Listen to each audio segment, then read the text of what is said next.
Okay, in this front end loader, we're going to look at only the rear portion of this system. And so we don't have to have a really complicated drawing of the system. We can, the rear portion, let's just make that a box, and it comes down, and then we have the little bracket that comes out here to get us over to the little piece where we have the CD, and we're going to pull that pin there. Right now, our applied force here, we got a big ballast. It's really not so much ballast as it is it's the weight of the engine. And it's sitting behind the rear axle.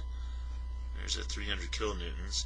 We've got the axle right here that the wheel then will transfer the normal force from the ground at B right through that axle point. Any other location, and it's going to spin the tire, right? So it's got to be through that axle point at 2.8 meters away, and then we got that 0.8 going on right there.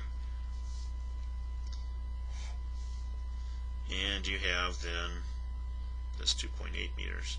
Alright, now here's the critical thing.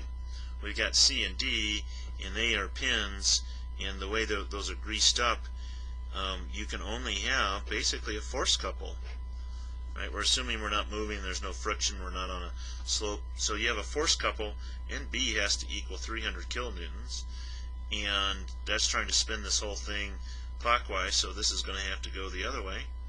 And there's your force at C and your force at D, and there's that simple little thing. It's all assuming there's no vertical load that gets transferred through that pin support. And the way this is drawn, we got these gaps in here, and you would assume that that's all greased up, and so you wouldn't be able to do that, and you end up with a very simple little thing here. We can even take this further. That's 1 meter apart. We know these two is a force couple, 300 times 0.8, so that's 240 Newton meters, only a meter apart, so those have, or kilonewton meters that is, so those have to be 240 kilonewtons in order to work out right. Bam. There you go.